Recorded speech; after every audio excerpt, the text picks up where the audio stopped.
Hello students, Navodaya में आपका स्वागत है। आज के इस वीडियो लेक्चर में हम लोग देखने जा रहे हैं 24 फरवरी 2021 को आयोजित जेएनवी क्लास 9th के लिए क्वेश्चन पेपर। उसमें हम मैथ्स का सॉल्यूशन देखेंगे। स्टूडेंट्स, इसमें हम सारे मैथ्स का प्रॉब्लम एक एक करके डिस्कस करेंगे। अगर आपको कोई डाउट हो या समझ में ना आए तो नीचे प्लीज़ कमेंट कर दीजिएगा, और अगर वीडियो पसंद आए तो प्लीज़ लाइक कर दीजिएगा और चैनल को सब्सक्राइब कर दीजिएगा। तो चलिए स्टार्ट करते हैं। देखते हैं जो मैथ्स का सबसे पहला क्वेश्चन है, what must be added to 269 to make the result a perfect square. Question है कि 269 में क्या जोड़ा जाए कि जो जोड़ने के बाद जो हमें संख्या प्राप्त होगा वो एक परफेक्ट स्क्वायर होगा। तो सबसे पहले देखते हैं जो संख्या में दिया गया है वो है 269। तो 269 से बड़ा सा कौन सा संख्या है जो परफेक्ट स्क्वायर है, तो वो है 289। जो परफेक्ट स्क्वायर है किसका, 17 का। तो 269 में कितना जोड़ा जाए कि 279 हो जाए। तो हम 269 को यहाँ से माइनस कर देंगे तो हमारा आंसर आ जाएगा 20। तो 20 जो ऑप्शन होगा यानी बी हमारा आंसर हो जाएगा। अगला क्वेश्चन है, the smallest number that should be added और subtracted from the sum of square of 9 and 10 to make it a perfect square is. मतलब 32वां क्वेश्चन में कह रहा है कि जब 9 और 10 के स्क्वायर को जोड़ देंगे तो जो हमारा सम आएगा उसमें कौन सी सबसे छोटी संख्या जोड़े या फिर घटाए कि जो हमारा रिजल्ट जो उसके बाद मिले वो एक परफेक्ट स्क्वायर हो। तो सबसे पहले क्या करेंगे, 9 और 10 के स्क्वायर को जोड़ देंगे। तो 9 का स्क्वायर प्लस 10 का स्क्वायर, 9 का स्क्वायर कितना होता है 81 और 10 का स्क्वायर होता है 100। तो ये कितना हो गया 181। अब कहा गया कि 181 में कौन सी सबसे छोटी संख्या जोड़े या फिर घटाए तो जो हमारा रिजल्ट नंबर होगा, मतलब जोड़ने या फिर घटाने का जो नंबर प्राप्त होगा वो एक परफेक्ट स्क्वायर हो। तो पहले देखते हैं 181 से जो बड़ा संख्या कौन है जो एक परफेक्ट स्क्वायर है, तो वो है 196। तो 181 में कितना 181 में कितना जोड़ा जाए कि 196 हो। तो क्या करेंगे 196 में से 181 को घटाने के बाद कितना आ जाएगा 15। मतलब 15 जोड़ेंगे 181 में तो हमें एक परफेक्ट स्क्वायर नंबर हमें मिलेगा। और इससे छोटा जो परफेक्ट स्क्वायर संख्या है वो कौन सा है, वो है 169। तो 181 में से कितना घटाएंगे कि 169 मिल जाएगा। तो ये 12 अगर घटा देंगे तो हमें बोला गया छोटा नंबर जोड़े या फिर घटाए, तो सबसे छोटा नंबर क्या आ जाएगा 15 और 12 में से ये 12। तो हमारा आंसर हो जाएगा ये डी। 33वां क्वेश्चन है, 3 metallic solid cubes of sides 6 centimetre 8 centimetre and 10 centimetre are melted to form a single cube, the length of the edge. मतलब जो 3 क्यूब है, मतलब घन है, जिनका प्रत्येक क्यूब का साइड का लेंथ है 6 सेंटीमीटर, दूसरे का है 8 सेंटीमीटर और तीसरे का है 10 सेंटीमीटर। अगर उनको पिघलाकर एक नया क्यूब बनाया जाए तो उस नए क्यूब का एज क्या होगा। तो स्टूडेंट्स, जब हम तीनों क्यूब को पिघलाएंगे तो उनका क्या होगा, वॉल्यूम सेम रहेगा, मतलब कांस्टेंट रहेगा। तीनों को पिघलाकर जब एक नया क्यूब बनाएंगे तो नए क्यूब का जो वॉल्यूम या आयतन होगा वो कंबाइनली तीनों क्यूब के आयतन के बराबर होगा। तो सबसे पहले तीनों क्यूब का कंबाइन आयतन ज्ञात कर लेते हैं, वॉल्यूम। तो पहले क्यूब का आयतन क्या हो जाएगा 6 का क्यूब, दूसरे का हो जाएगा 8 का क्यूब, तीसरे का हो जाएगा 10 का क्यूब। ये कितना आ जाएगा 216 सेंटीमीटर क्यूब, ये हो जाएगा 512 सेंटीमीटर क्यूब और ये हो जाएगा 1000 सेंटीमीटर क्यूब। जब आप इन्हें जोड़ेंगे तो ये आ जाएगा इतना। मतलब इस तीनों क्यूब के जब आयतन को हम पिघलाएंगे तो जो हमारा वॉल्यूम आएगा ये इतना होगा। अब जो नया आयतन बनेगा, क्यूब बनेगा, तो उसका आयतन क्या है वो ये है। तो उसका एज क्या होगा, तो वॉल्यूम राउंड क्या होता है साइड का क्यूब, और वॉल्यूम कितना दिया हुआ है 1728 सेंटीमीटर क्यूब। ठीक, तो आप इसको ऐसे लिख सकते हैं 12 सेंटीमीटर क्यूब। ठीक, अब इधर क्या है साइड का क्यूब है और इधर 12 सेंटीमीटर क्यूब, इस 3 से ये 3 कट जाएगा तो हमारा साइड कितना हो जाएगा, ये हो जाएगा 12 सेंटीमीटर। तो ऑप्शन हो जाएगा डी। 34th क्वेश्चन में हमें एक्सप्रेशन दिया हुआ है, उसी का वैल्यू पूछा गया है। ये है √24 का स्क्वायर प्लस 7 का स्क्वायर और उसका है होल क्यूब दिया हुआ। तो सबसे पहले हम क्या करेंगे, इसके अंदर जो है उसका वैल्यू फाइंड आउट कर लेते हैं। यह है 24 का स्क्वायर प्लस 7 का स्क्वायर। 24 का स्क्वायर कितना होता है 576 और 7 का स्क्वायर होता है 49, ये हो जाएगा 625। ठीक, अब 625 का स्क्वायर रूट हमें पता करना है, तो 625 का स्क्वायर रूट कितना होगा 25।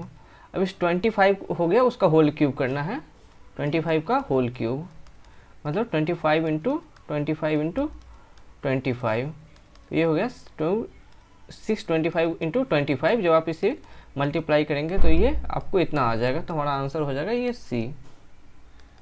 स्टूडेंट्स अगला हम देखेंगे 36वां क्वेश्चन।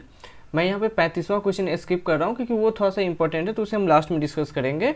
तब तक हम 36 देख लेते हैं। तो 36 नंबर क्वेश्चन में कह रहा है which of the following statements is true. तो सबसे पहले दिया fractions are rational numbers but integers are not. तो देख लेते हैं फ्रैक्शनल क्या होता है, रेशनल नंबर क्या होता है, इंटीजर्स क्या होता है। तो फ्रैक्शनल हो गया इस तरह का कोई नंबर हो गया 7/8, ये फ्रैक्शन में होता है। 3/4 ये सब हो गया फ्रैक्शन। ठीक, फ्रैक्शंस हो गया। और इंटीजर्स क्या हो गया 1 2 3 -1 0, ये सब हो गया इंटीजर्स। ठीक, और रेशनल नंबर क्या होता है, रेशनल नंबर होता है ऐसा नंबर जिसको हम p/q के रूप में लिख सके, p/q के फॉर्म में लिख सके, और q 0 नहीं होना चाहिए, और p और q क्या होना चाहिए, p एंड q इंटीजर होना चाहिए। ठीक, तो सबसे पहले fractions are rational numbers but integers are not. देखिए ये फ्रैक्शंस है, तो क्या ये रेशनल नंबर होता है, तो देखेंगे ये p/q के फॉर्म में हमने लिखा है। यहाँ पे p का वैल्यू कितना है 7 है, और q का वैल्यू कितना है 8 है, और q is not equal to 0, मतलब ये सेटिस्फाई कर रहा है, मतलब फ्रैक्शनल्स आर रेशनल नंबर्स, तो ये ट्रू है। अब दूसरा इसी में कंडीशन है इंटीजर्स आर नॉट। इंटीजर्स क्या है 2, तो मान लीजिए 2 है, तो 2 को हम क्या लिख सकते हैं 2/1 लिख सकते हैं। यहाँ पे p का वैल्यू हो गया 2, q का वैल्यू हो गया 1, और यहाँ पे q is not equal to 0 है, मतलब इंटीजर्स भी रेशनल नंबर होता है। तो पहला ऑप्शन हमारा गलत है। दूसरा है both fractions and integers are rational number. हमने यहाँ देख लिया फ्रैक्शन भी रेशनल नंबर है और इंटीजर भी रेशनल नंबर है, तो हमारा ऑप्शन ये सही होगा। बाकी neither fractions nor integers are rational numbers, मतलब या नहीं फ्रैक्शंस भी रेशनल नंबर नहीं होते और इंटीजर्स भी फ्रैक्शनल नंबर्स नहीं होते, तो वो तो गलत है। Integers are rational number but fractions are not, मतलब इंटीजर तो रेशनल नंबर है लेकिन फ्रैक्शंस रेशनल नंबर नहीं है। लेकिन हमने यहाँ देख लिया कि फ्रैक्शनल भी रेशनल नंबर है और इंटीजर भी रेशनल नंबर है, तो हमारा आंसर हो जाएगा बी। 37वां क्वेश्चन है out of the following rational numbers which is the smallest.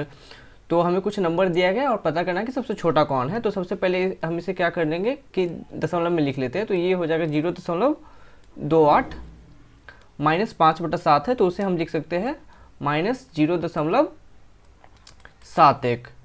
इसको हम लिख सकते हैं 4/-7 है, या फिर इसको -4/-7 को आप -4/7 भी लिख सकते हैं। तो इसका जो वैल्यू आ जाएगा वो हो जाएगा 0. नेगेटिव में होगा 57। ठीक, मैं 2 ही डिजिट तक ले रहा हूँ दशमलव के बाद, आप देख लेना आपको जितने तक लेना हो। और ये 3/7 का वैल्यू हो जाएगा 0.42। पूछा गया सबसे छोटा, तो सबसे छोटा ये तो खैर पॉजिटिव में है, ये छोटा होगा नहीं, ये नेगेटिव में है और ये नेगेटिव में है। अब देखना है कि इस दोनों नेगेटिव में सबसे छोटा कौन है, तो हम मैग्नीट्यूड को देखेंगे, जिसका नेगेटिव में मैग्नीट्यूड सबसे ज़्यादा होगा उसका वैल्यू सबसे छोटा होता है। तो इसका मैग्नीट्यूड सबसे बड़ा है और इसके आगे नेगेटिव साइन लगा हुआ, मतलब सबसे छोटा ये होगा, मतलब बी आपका आंसर हो जाएगा। 38वां क्वेश्चन है 21/24 × 8/7 इज इक्वल टू। तो हम इन्हें 1 मिनट में सॉल्व कर लेते हैं। 21/24 गुने 8/7, 8 से ये 3 बार में कट जाएगा और ये 7 से ये 3 बार में कट जाएगा और ये 3 से ये 3 कट जाएगा, मतलब हमारा आंसर हो जाएगा 1। तो ये बी आपका आंसर हो जाएगा। 39वां क्वेश्चन है 761 का स्क्वायर -239 का स्क्वायर, और इसका वैल्यू हमें फाइंड आउट करना है। तो इसे सबसे पहले लिख लेते हैं स्क्वायर -239 का स्क्वायर। तो आपको याद होगा एक फार्मूला a² - b²। इसको क्या लिखते हैं a + b × a - b। तो यही फार्मूला हम यहाँ अप्लाई कर देंगे। तो 761 + 239 और 761 - 239।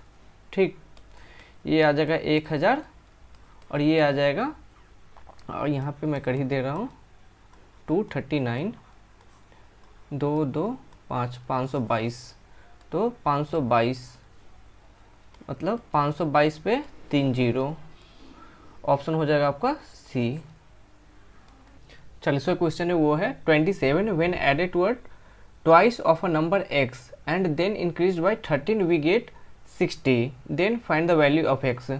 एक नंबर है x, अगर उसके दोगुने में 27 जोड़ा जाता है और फिर 13 जोड़ा जाता है, पहले क्या करेंगे, उसको दोगुना किया जाता है, फिर 27 जोड़ा जाता है और फिर 13 जोड़ा जाता है, और उसके बाद हमें कितना मिलता है 60। तो वो संख्या में फाइंड आउट करना है। तो सबसे पहले संख्या क्या है, x संख्या दिया गया है, इसको क्या करना है 2 से गुना करना है, तो संख्या में क्या हो जाएगा 2x। ठीक, अब इसमें क्या करना है 27 जोड़ना है, तो संख्या हो जाएगा 2x प्लस 27। फिर अब क्या करना है, इसमें फिर 13 जोड़ना है, तो संख्या क्या हो जाएगा 2x प्लस 27 प्लस 13, ये हो जाएगा 2x प्लस 40। और ये संख्या किसके बराबर होता है 40, ये 60 के बराबर, तो 60, 2x बराबर 60 माइनस 40 इक्वल टू 20, तो x बराबर क्या हो जाएगा 20/2 बराबर 10, तो हमारा आंसर ये हो जाएगा सी। 41वां क्वेश्चन है factorising 15xy into x minus 3y minus 3y into x minus 3y gives. जब इसे हम फैक्टराइज करेंगे तो हमें क्या आंसर मिलेगा, तो हम इसे यहाँ पे सॉल्व ही कर लेते हैं। x minus 3y minus 3y x minus 3y, पहले देख इस टर्म में और इस टर्म में कॉमन क्या है, ये कॉमन आ जाता है, तो पहले x माइनस 3y हम कॉमन ही निकाल लेंगे। ठीक, अब बचता क्या है xy minus 3y, x minus 3y। अब इस दोनों में से कॉमन कुछ निकल रहा है तो वो है 3y, बचेगा क्या 5x माइनस 1। ठीक, इसे रीअरेंज कर लेंगे तो ये आ जाएगा x माइनस 3y, ये हो जाएगा 5x माइनस 1। तो ये ऑप्शन किससे मैच कर रहा है हमारा बी से। 42वां क्वेश्चन है the sum of 4 consecutive multiples of 7 is 322, find the smallest multiple involve. मतलब 7 का जो 4 कंजिक्यूटिव मल्टीपल है या फिर गुणांक है, हिंदी मुझे उतना याद नहीं, तो गुणांक है, उसका जो सम है वो 322 है, find the smallest multiple involve. तो मान लेते हैं कि 7 का जो सबसे स्मॉलेस्ट ये है मल्टीपल है वो है 7x। ठीक, तो अगला इसका जो मल्टीपल होगा वो 7x प्लस 7 होगा, जो अगला होगा उससे वो होगा 7x प्लस 14, और सबसे जो आखिरी का होगा मल्टीपल वो होगा 21।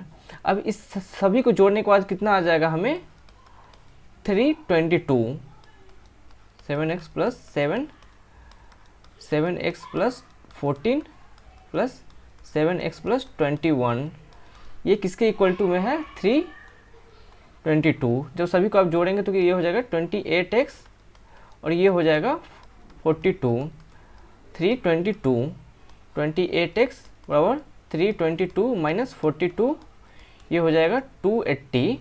तो x का वैल्यू जो हो जाएगा 280/28, ये हो जाएगा 10। तो स्मॉलेस्ट मल्टीपल इसमें क्या है 7x, तो 7 इंटू 10, तो स्मॉलेस्ट मल्टीपल कितना हो गया 70, तो ऑप्शन हो जाएगा डी। 43 नंबर क्वेश्चन है when expanded the expression a plus 2b minus C का whole square is equal to. एक एक्सप्रेशन दिया हुआ है a plus 2b minus C square, और बोला गया है जब इसको हम एक्सपेंड करेंगे तो हमारा आंसर क्या होगा। तो इसे देख लेते एक बार, दिया गया है a plus 2b minus C का होल स्क्वायर, तो इसको आप ऐसे लिख सकते हैं a plus 2b minus C, a plus 2b minus C. ठीक, तो ये हो जाएगा सबसे पहले a square plus 2ab, a को से पहले गुना करें माइनस ac, अब इससे सभी को गुना करेंगे तो plus 2ab plus 4b square minus 2bc, अब इस माइनस सी से सभी को गुना करेंगे तो minus ac minus 2bc plus C square, square को पहले एक जगह डाल देते हैं, 4b square plus C square, 2ab और 2ab क्या हो जाएगा 4ab, माइनस 2bc और minus 2bc minus 4bc minus ac और माइनस ac माइनस 2ac। तो ऑप्शन हमारा मैच कर जाएगा ये सी। 44वां क्वेश्चन है, out of 15 students participating in a debate 5 are girls, the probability of that the winner is boy. मतलब किसी डिबेट बहस में 15 स्टूडेंट्स पार्टिसिपेट कर रहे हैं जिसमें से 5 लड़कियां हैं, तो क्या प्रोबेबिलिटी है कि जो विनर होगा, विजेता होगा, वो लड़का होगा। तो टोटल स्टूडेंट्स कितने हैं, टोटल स्टूडेंट्स है 15, गर्ल्स है 5, तो बॉयज़ कितने हो जाएंगे 15 माइनस 5 कितने हो गए 10। तो लड़के के जीतने की प्रोबेबिलिटी कितनी होगी, तो प्रोबेबिलिटी क्या हो जाएगा, लड़कों के जीतने की होगी, तो टोटल बॉयज़ कितने हो गए, total boys upon total students, boys कितने हैं 10 और टोटल स्टूडेंट्स कितने 15, 5 से कट जाएगा 2 बार में और ये 3 बार में। तो लड़के की जीतने की प्रोबेबिलिटी है, फिर बॉय की जीतने की प्रोबेबिलिटी कितनी हो जाएगी 2/3, ऑप्शन नंबर सी। 45वां क्वेश्चन है, a die is rolled, the probability of getting a number greater than 1 and odd is. Ludo आपने खेला होगा, उसमें छगड़ी जो होता है उसे डाई कहते हैं। तो एक डाई को रोल किया जाता है और पूछा गया कि एक और बड़ा उससे ऑड संख्या जो आने की प्रोबेबिलिटी कितना होगा। तो टोटल जो हमारे क्या क्या आ सकता है, हमारा 1 आ सकता है, 2 आ सकता है, 3 आ सकता है, 4 आ सकता है, 5 आ सकता है और 6 आ सकता है। एक डाई को रोल करेंगे तो यही जो 6 डिजिट है वो हमें आ सकते हैं। और हमसे पूछा किसका गया, किसका प्रोबेबिलिटी, ऐसा नंबर जो 1 से बड़ा हो, तो 1 से बड़ा ये सारा संख्या हो गया, और ऑड भी हो, तो 1 से बड़ा और ऑड हो, ऑड ये दोनों हो गया। तो 1 से बड़ा ग्रेटर देन 1 और ऑड में क्या क्या हो गया 3 और 5 कितने हैं 2 और ये कितने हैं 6। तो प्रोबेबिलिटी कितनी हो जाएगी 2/6, वो हो जाएगा 1/3। तो ऑप्शन नंबर डी हो जाएगा आंसर। 46th क्वेश्चन है, a survey of 300 people found that 30 of them play cricket in a pie chart, what would be the sector angle of this group. किसी सर्वे में पाया गया कि 300 में से 30 लोग क्रिकेट खेलते हैं, तो पाई चार्ट में दिखाना है हमें कि जो इस क्रिकेट खेलने वाले का जो सेक्टर होगा वो कितने एंगल का बनता है। तो सबसे पहले हम ड्रॉ कर लेते हैं पाई चार्ट एक, ये 300 लोगों को दिखा रहा है, ठीक, ये पूरा 300 लोगों को दिखा रहा है। और अगर हम इसका आधा कर देंगे तो ये कितना दिखाएगा, ये 180 लोगों को ये दिखा रहा है, मतलब सॉरी यहाँ पे 180 डिग्री एंगल 150 लोगों को दिखा रहा है और 180 डिग्री एंगल ये दिखा रहा है 180 डिग्री एंगल दिखा रहा है 150 लोगों को। मतलब जो 360 डिग्री है वो दिखा रहा है 300 लोगों को। मतलब 300 लोगों को दिखाने के लिए 360 डिग्री एंगल की ज़रूरत है। एक लोग को इस पाई चार्ट में दिखाने के लिए 360/300 लोगों की ज़रूरत है। उसी तरह 30 लोगों को दिखाने के लिए इस पाई चार्ट में कितने डिग्री एंगल की ज़रूरत होगी, या फिर सेक्टर का होगा उसका एंगल कितना होगा। तो ये 10 बार में कट जाएगा और ये से ये कट जाएगा, मतलब 36 डिग्री एंगल का जो सेक्टर बनेगा वो इस ग्रुप के पीपल को दर्शाएगा। तो आंसर हमारा हो जाएगा बी।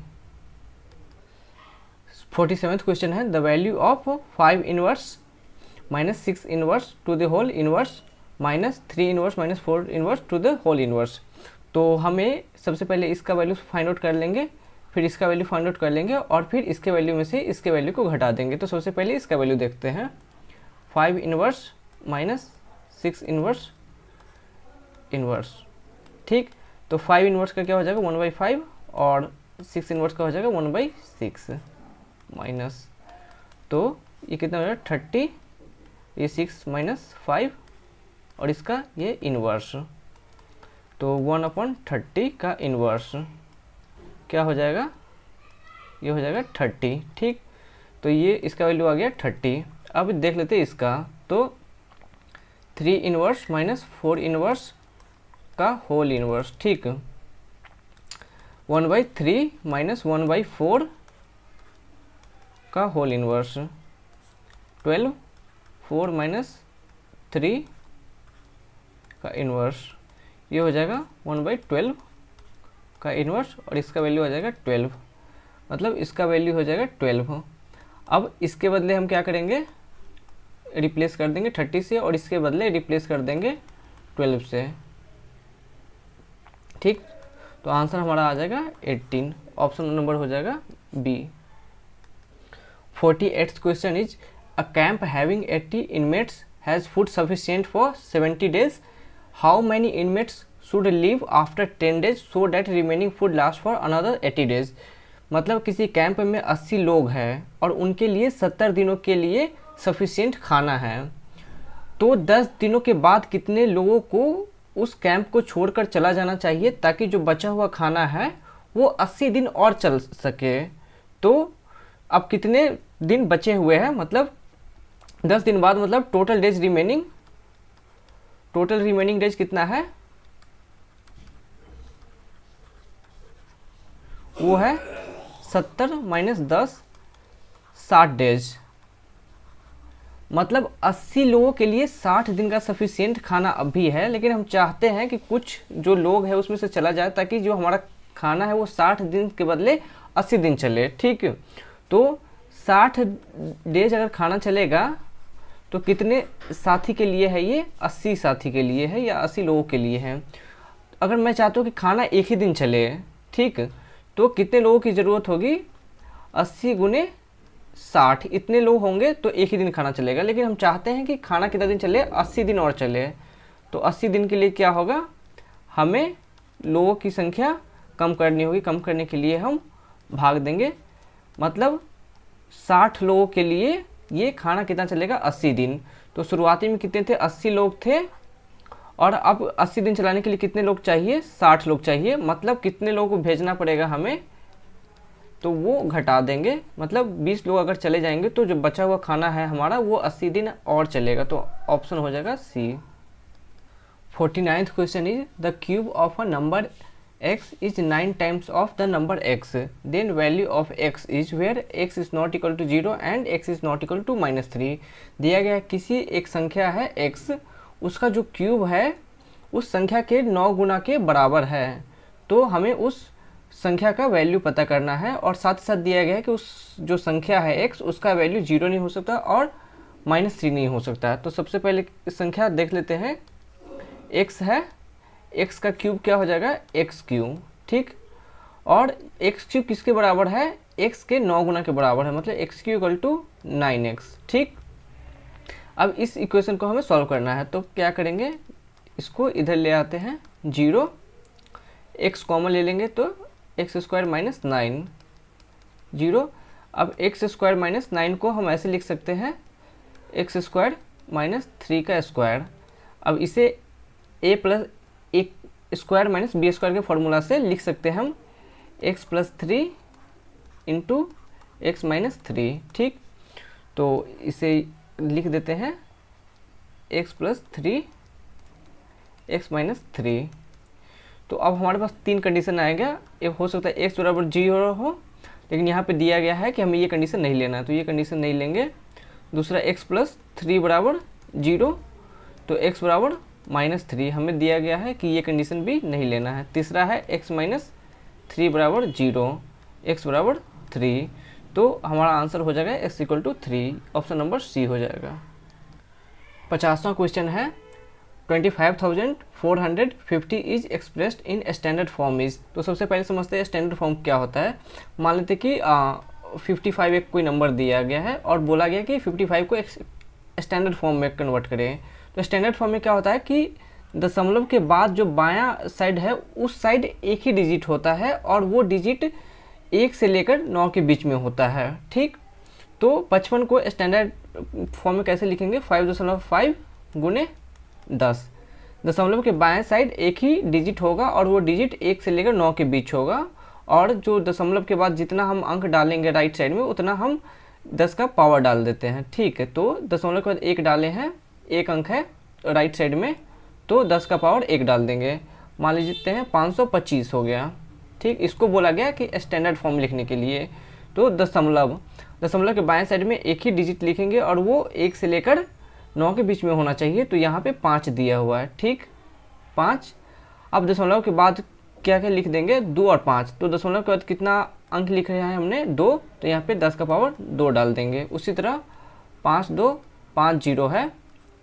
तो दशमलव के पहले मतलब बाएं साइड में एक ही डिजिट लिखेंगे और वो डिजिट 1 से लेकर 9 के बीच में होना चाहिए। तो यहाँ पे 5 है, तो 5, और दशमलव के बाद क्या लिख देंगे, इन 3 को लिख देंगे, 2 5 0। तो दशमलव के दाएं साइड में कितना डिजिट हमने लिखा है, 3, तो 10 का पावर 3 हो जाएगा। तो इसी तरह इसका स्टैंडर्ड फॉर्म लिखने के लिए 25450 क्या करेंगे, दशमलव लिख देंगे, दशमलव के बाएं साइड में एक डिजिट लिखेंगे जो कि 1 से लेकर 9 के बीच में हो। तो यहाँ पे 2 हो जाएगा, और ये जो 4 डिजिट है इसको राइट साइड में लिख देंगे दशमलव के, तो 5450। और दशमलव के राइट साइड में हमने जितना डिजिट लिखा है उतना 10 का पावर डाल देंगे। तो 4 है, यहाँ पे 4 हो जाएगा। तो आप इस दशमलव को हटा सकते, कोई फ़र्क नहीं पड़ेगा। तो ये हमारा आंसर हो जाएगा 45 × 10⁴। तो ऑप्शन हमारा हो जाएगा डी। नेक्स्ट क्वेश्चन है 51वां नंबर, वो है in 15 days the earth picks up 1.2 × 10⁸ kg of dust from the atmosphere. In how many days will it pick up 4.8 × 10⁸ kg of dust. तो इसे सॉल्व करते हैं। 1.2 × 10⁸ kg डस्ट उठाने में कितना टाइम लगाता है, 15 दिन, ठीक। तो 1 kg डस्ट उठाने में कितना टाइम लगाएगा,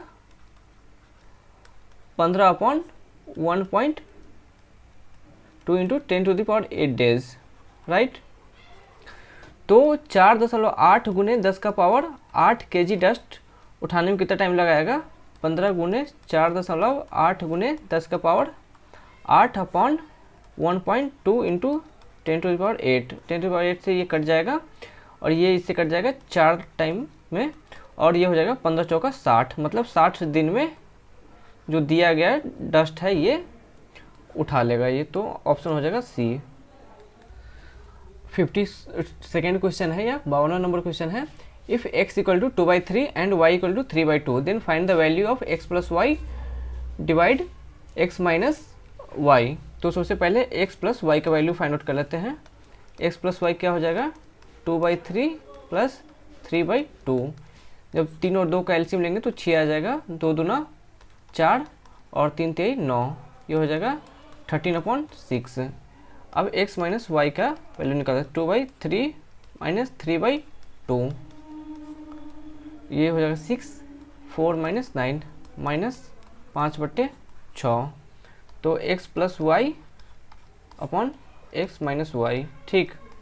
तो 13/6 भागा -5/6, 13/6 गुना -6/5, 6 से ये 6 कट जाएगा, -13/5। आंसर हो जाएगा हमारा बी। 53 नंबर क्वेश्चन है, if a number is increased by 20% and then decreased by 20% then the net increase और डिक्रीज परसेंटेज विल बी। तो सपोज एक नंबर मान लेते हैं, सपोज ओरिजिनल नंबर जो था, ओरिजिनल नंबर 100 मान लेते हैं, ठीक। अब क्या दिया हुआ, 20% इंक्रीज करना है, तो इंक्रीज कितना होगा, 20% ऑफ 100। तो इंक्रीज कितना का होगा, 20 का।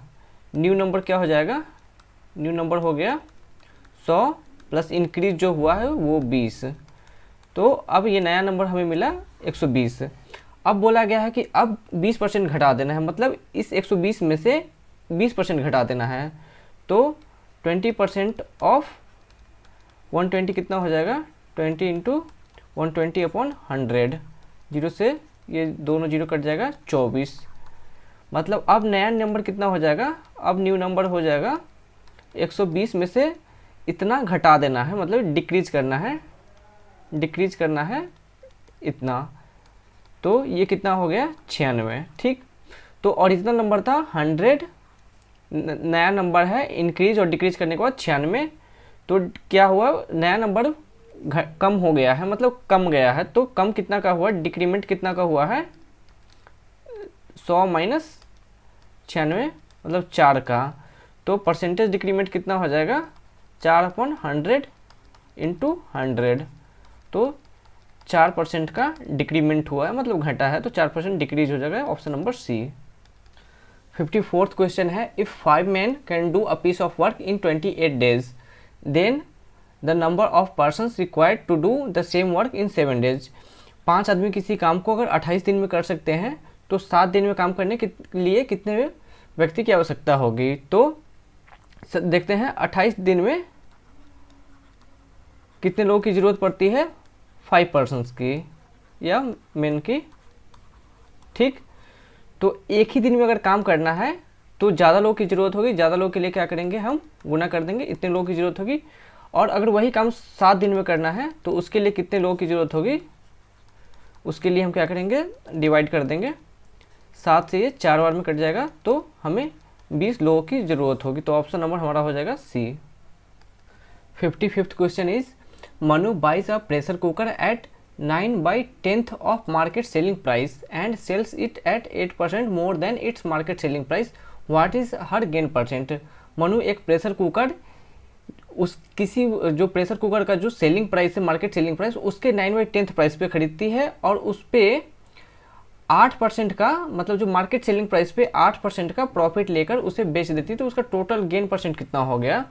तो सपोज कर लेते हैं जो प्रेशर कुकर है पीसी का एमएसपी मतलब मार्केट सेलिंग प्राइस है 100 रुपया, ठीक। Market selling price of pressure cooker is 100 rupee, और तो खरीदती कितने में है, Manu buys at 9/10 of market selling price MSP, तो 9/10 ऑफ 100, तो खरीदते कितने में है, 90 रुपये में, ठीक। मार्केट सेलिंग प्राइस है 100 रुपया और खरीदता कितने में है, खरीदती है वो 90 रुपये में, और क्या करती है, एमएसपी का 8% प्रॉफिट लेती है, एमएसपी का 8%, मतलब प्रॉफिट कितना हो जाएगा, 100 इंटू 8/100 हो गया, 8 रुपये का प्रॉफिट लेती है, ठीक। खरीदती है 90 में और सेलिंग प्राइस पे वो 8% का प्रॉफिट लेकर बेच देती है, मतलब सेलिंग प्राइस था कितना उसका, एमएसपी 100, और इस पे 8 रुपये का प्रॉफिट लेती है, तो बेचती कितने में है, सेल करती है उसको 108 रुपये में, ठीक। और ख़रीदी थी कितने में उसको, 90 रुपये में, तो बाई की थी 90 में और बेच दी उसको 108 में, तो प्रॉफिट, ओवरऑल प्रॉफिट उसको कितना हुआ, 108 माइनस 90, 18 रुपया उसका ओवरऑल प्रॉफिट हुआ। तो प्रॉफिट परसेंट कितना हो जाएगा, परसेंट गेन कितना हो जाएगा उसका, profit upon buying price, by price कितना था 90 इंटू 100, तो ये हो जाएगा 20%, तो ऑप्शन हमारा बी हो जाएगा। 56th question is, Sameer purchased a pair of shoes for ₹1344 including GST, if the sale price of shoes is 1200 then the rate of GST. Sameer एक जोड़ी जूती खरीदता है और उसके लिए वो कितना पे करता है, 1344 रुपया, इंक्लूडिंग जीएसटी, 1344 में जीएसटी भी शामिल है। If the sale price of shoes is 1200 then the rate of GST, अगर उसका जो जूता है उसका एक्चुअल ये सेल प्राइस है वो 1200 है, तो जीएसटी कितना भरा था, तो विथ जीएसटी सेल प्राइस कितना है 1344, विदाउट जीएसटी, जीएसटी के बिना सेल प्राइस कितना है 1200, मतलब जीएसटी कितना देना पड़ा है, जीएसटी देना पड़ा है 144 रुपया, ठीक। तो जीएसटी का प्रतिशत कितना है 144 बट्टे जो एक्चुअल बिना जीएसटी का जो शू का दाम था वो तो 1200 गुना 100, डबल जीरो कट जाएगा और ये 12 से ये 12 टाइम्स, मतलब जीएसटी कितना परसेंट लग रहा है, 12% उसको जीएसटी देना पड़ रहा है जूता पे। तो आंसर हो जाएगा D. 57th question is the population of a city first increased by 10% and then decrease by 20%। The decrease in population is, किसी शहर का जो पॉपुलेशन जनसंख्या पहले 10% बढ़ता है फिर 20% कम हो जाता है, तो ओवरऑल डिक्रीमेंट कितना परसेंट का हुआ है। तो सपोज कर लेते हैं, सपोज एक्चुअल पॉपुलेशन या फिर इनिशियल पॉपुलेशन कितना था, 100 का था, इंक्रीमेंट कितना का हुआ, इंक्रीज हुआ 10% ऑफ 100, तो इंक्रीमेंट कितने लोग बढ़ गए, 10 लोग बढ़ गए। नाउ पॉपुलेशन कितना हो गया, पहले से 100, 10 बढ़ गए तो कितने हो गए, 110। ठीक, अब क्या है, डिक्रीज हुआ है कितने का, 20% का, तो 20% ऑफ, अब पॉपुलेशन क्या है 110, तो 110 का 20% कितना हो जाएगा, और जब हम इसे कैलकुलेट करेंगे तो ये 22। अब 22 लोग कम गए हैं, तो पॉपुलेशन अब हमारा कितना था 110 और कम गए कितने, 22। तो नाउ पॉपुलेशन क्या हो जाएगा, नाउ पॉपुलेशन कितना हो जाएगा, 110 में से 22 कम गए मतलब 88। ठीक, तो ओवरऑल डिक्रीमेंट कितना का हुआ, तो इनिशियल तो हमारे पास 100 लोग थे और अब फाइनली कितने बचे हैं, 88। तो कमी का कितना का हुआ है, 100 में से 88 जाएगा तो 12 लोग मतलब ओवरऑल कम हो गए हैं। तो डिक्रीमेंट कितना हो जाएगा, 12/100 इंटू 100। कमी इतना का हुआ, इनिशियली इतना था और इंटू 100, तो ये हो जाएगा 12% की कमी हुआ है, overall option number C. Next question is how many carpets of dimensions 3m into 2m are required to cover the floor of a hall whose dimensions are 330 metre into 12 metre. तो 58वां नंबर क्वेश्चन करें कि एक carpet का dimension दिया गया 3 metre into 2 metre और आपको एक हॉल का डायमेंशन दिया गया है 30 मीटर इंटू 12 मीटर और पूछा गया कि कितने, इस हॉल को कवर करने के लिए कितने कारपेट की ज़रूरत होगी। तो हम नॉर्मली सिंपली क्या करेंगे, जो हमारा हॉल का डायमेंशन है या फिर ये जो है हॉल का एरिया दिया हुआ है और ये कारपेट का एरिया, तो हॉल के एरिया में से अगर हम कारपेट का एरिया डिवाइड कर देंगे तो टोटल नंबर ऑफ कारपेट हमें पता चल जाएगा। तो ये क्या हो गया, हमारा हॉल का डायमेंशन हो गया या फिर एरिया, और ये हो गया कारपेट का एरिया हो गया। ठीक, ये 10 बार में कट जाएगा और ये इससे 6 बार में कट जाएगा। तो टोटल कितने कारपेट की ज़रूरत होगी हमें, 60 कारपेट्स की। तो ऑप्शन नंबर बी हो जाएगा। 59th question is a metallic cylindrical pipe has outer radius of 3 centimetre and inner radius of 2 centimetre. If the length of the pipe is 70 centimetre then the volume of metal in the pipe in centimetre is. यहाँ पे दिया गया है कि जो inner radius है वो है 2 सेंटीमीटर का और जो आउटर रेडियस है वो है 3 सेंटीमीटर का, और ये जो लेंथ दिया गया है वो है 70 सेंटीमीटर का। ठीक, और ये जो है ये सब मेटल्स है और ये जो बाकी है इसके अंदर वो खाली है। तो पूछा गया इस ये जो मेटल है उसका वॉल्यूम क्या होगा। ठीक, तो हम क्या करेंगे, पहले आउटर जो है सिलिंड्रिकल है उसका वॉल्यूम निकाल लेंगे और जो अंदर वाला है वो निकालेंगे, और बाहर में से अंदर वाला अगर घटा देंगे तो हमें मेटल का वॉल्यूम पता चल जाएगा। ठीक, तो आउटर का वॉल्यूम निकाल लेते हैं। आउटर वॉल्यूम कितना हो जाएगा, क्या होता है volume, pi R square L या फिर एच जो भी हो। तो आउटर के लिए रेडियस कितना है, 3 है, तो पाई इंटू 3 और एल कितना है 70। ये कितना हो जाएगा, पाई इंटू 9 इंटू 70, तो इतना पाई हो गया। ठीक, 630 पाई। इनर वॉल्यूम कितना हो जाएगा, पाई इंटू 2 का स्क्वायर इंटू 70, ये हो जाएगा पाई इंटू 4 इंटू 70, ये हो गया 280 पाई। तो आउटर का जो वॉल्यूम हो गया वो हो गया 630 पाई और जो इनर सिलेंडर है उसका वॉल्यूम हो गया 285। जब आउटर वॉल्यूम में से इनर वॉल्यूम माइनस कर देंगे तो हमें एक्चुअल जो पाइप है ये मेटल उसका वॉल्यूम पता चल जाएगा। तो वॉल्यूम ऑफ मेटल कितना हो जाएगा, वॉल्यूम ऑफ मेटल घटा देंगे उसमें से पाई माइनस 280 पाई, ये हो जाएगा 350 पाई। तो ऑप्शन नंबर ए हमारा आंसर हो जाएगा।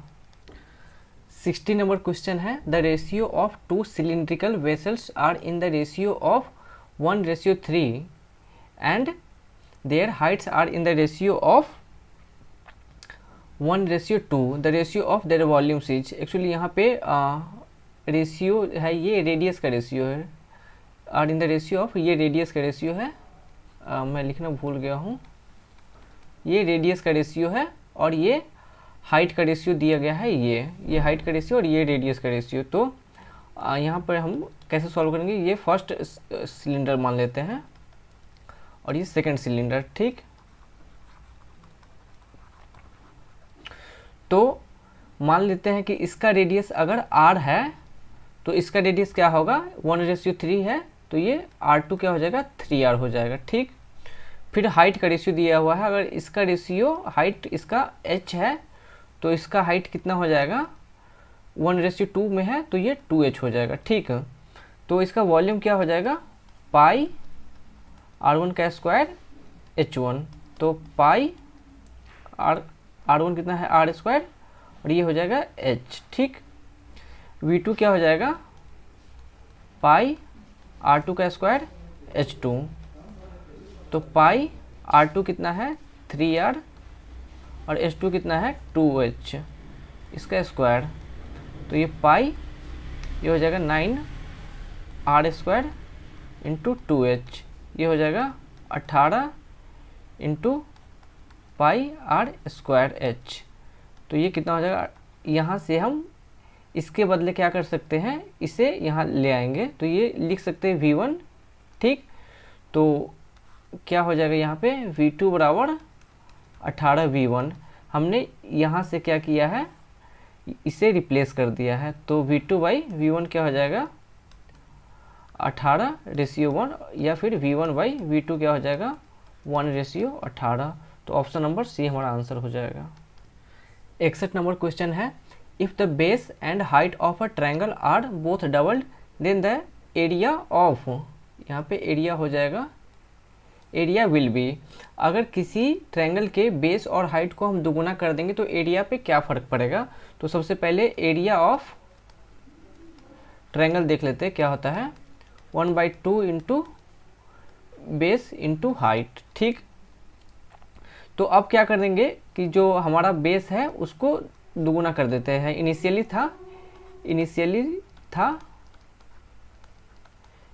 क्या था, बेस b1 बराबर b था और h1 बराबर h था, ठीक।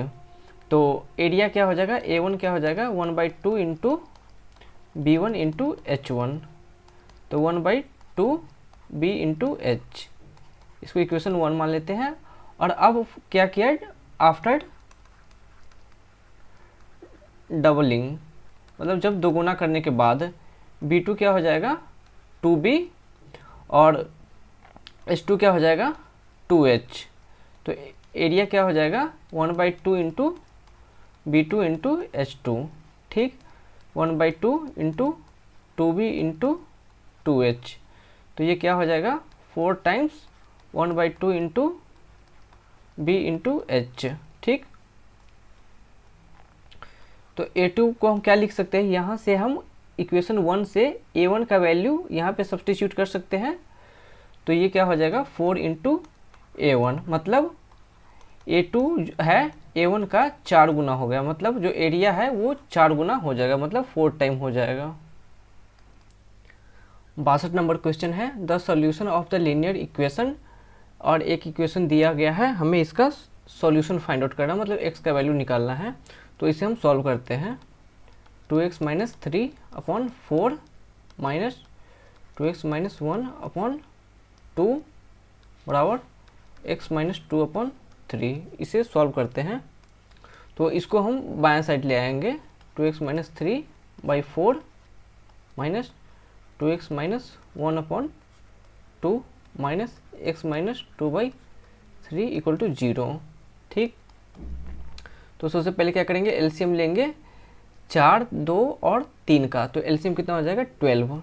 ठीक, 12 से इसमें 3 बार मिलाएगा, तो मैं उम्मीद करता हूँ कि आपको ये एलसीएम वगैरह आता होगा। मैं डायरेक्ट इसे लिखता जा रहा हूँ। ये हो जाएगा minus 12x plus 6 minus 4x plus 8 equal to 0। ठीक, अब इसे सॉल्व कर लेते हैं। 6x ये हो जाएगा माइनस 12x और माइनस 4x माइनस 16x और उसमें से 6x चला जाएगा तो माइनस 10x। 8 6 14, 14 में से 9 जाएगा तो 5/12 इक्वल टू 0। अब इसी को हम इस साइड सॉल्व कर लेते हैं। Minus 10x plus 5 equal to 0। 10x बराबर 5, तो x बराबर 5/10, ये हो जाएगा 1/2। तो ऑप्शन नंबर सी हो जाएगा हमारा आंसर। 63 नंबर क्वेश्चन है, in a quadrilateral ABCD if AB equal to 10 centimetre, CD equal to 6 centimetre and angle A plus angle D equal to 180 degree, what type of quadrilateral ABCD is. तो सबसे पहले देखते हैं कि AB का length कितना है 10 सेंटीमीटर और CD का लेंथ 6 सेंटीमीटर, मतलब जो इसके साइड्स हैं उनका लेंथ अलग अलग है। तो हमारा ऑप्शन सी और डी नहीं होगा। क्यों? क्योंकि रोम्बस और स्क्वायर में क्या होता है, साइड का लेंथ इक्वल होता है। अब बच गया ए और बी। तो दिया हुआ है angle A plus angle D equal to 180 degree, तो कोई मान लेते हैं कि कुछ इस तरह का होगा, ये क्वाड्रिलेटरल होगा। और दिया गया है इस एंगल और इस एंगल का सम कितना है 180 डिग्री। तो ये पैरेललोग्राम का प्रॉपर्टी होता है कि इसके एडजेसेंट एंगल का सम 180 डिग्री होता है और इसके अपोजिट एंगल इक्वल होता है। तो हमारा ऑप्शन हो जाएगा A parallelogram. 64th question is 3 is subtracted from a number x, this difference when multiplied by 4 gives the product as 20, the equation is. एक नंबर दिया गया है x, उसमें से पहले क्या होता है 3 घटाया जाता है और उसके बाद घटाने के बाद जो डिफरेंस आता है उसे 4 से गुना करने के बाद हमें क्या मिलता है 20। तो इसे इक्वेशन के फॉर्म में कैसे लिखेंगे, तो नंबर क्या है, नंबर है x, सब्ट्रैक्ट कितना करना है 3, तो फिर नंबर क्या हो जाएगा सब्ट्रैक्शन के बाद x माइनस 3। अब ये इस नंबर को 4 से गुना करने के बाद कितना मिलता है 20, मतलब इस नंबर को 4 से हम गुना करने के बाद क्या मिलेगा हमारे पास 20। तो ये हमारा इक्वेशन हो जाएगा option number C. 65 number question है, in a quadrilateral the sum of 3 angles is equal to twice the fourth angle, the measurement of fourth angle is.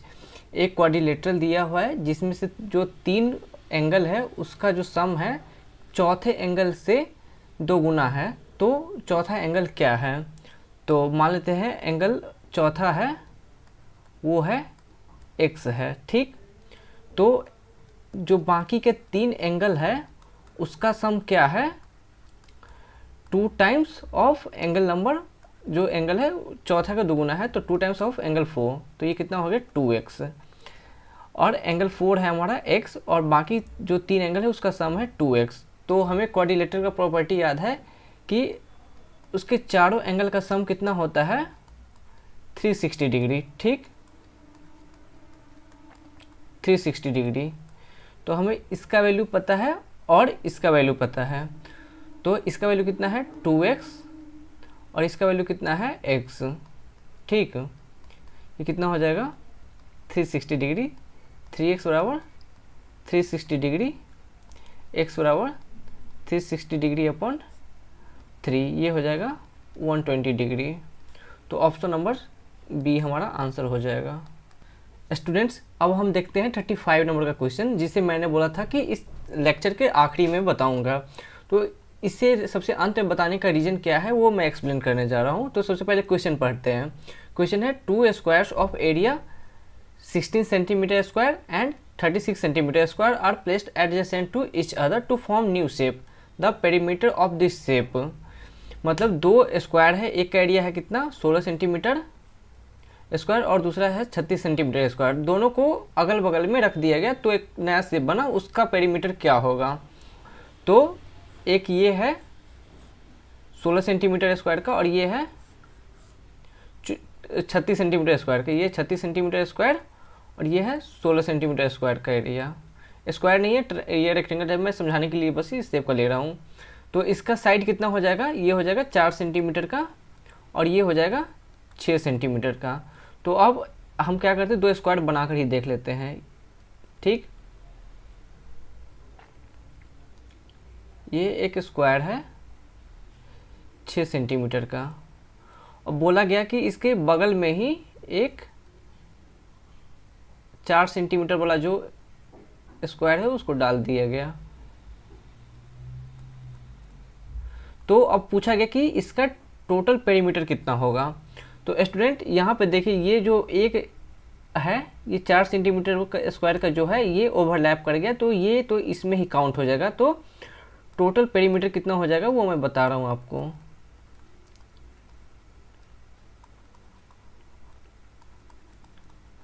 6 6 8 8 6 sorry 6 6 12 12 6 18 18 6 24 24 4 28 28 4 32 4 36। तो अगर हम एडजेसेंट में प्लेस करेंगे तो पेरीमीटर हमारा नया शेप का कितना आना चाहिए 36 सेंटीमीटर, लेकिन यहाँ पे 36 सेंटीमीटर कोई ऑप्शन दिया हुआ नहीं है। तो हो सकता है कि जो इन्होंने प्लेस किया है वो अगल बगल में तो प्लेस किया हो लेकिन उसका कोई भी बाउंड्री है वो मैच नहीं कर रहा होगा, वो इस तरह से प्लेस किया होगा। तो अगर इस तरह से प्लेस किया है तो इसका आंसर हो जाएगा 40 सेंटीमीटर पेरीमीटर हो जाएगा। तो आप ये आंसर टिक कर सकते हैं, लेकिन जैसे इन्होंने क्वेश्चन में पूछा है आंसर 36 सेंटीमीटर होना चाहिए, लेकिन अगर नहीं दिया हुआ है तो आप 40 सेंटीमीटर टिक कर देना या फिर आपका आंसर यही होगा। स्टूडेंट्स, आज का मैंने सारे मैथ्स का सारे प्रॉब्लम सॉल्व ये कर दिए हैं, आपको बता दिया। अगर कोई डाउट रह गया हो या नहीं समझ में आया तो नीचे प्लीज़ कमेंट कर दीजिएगा।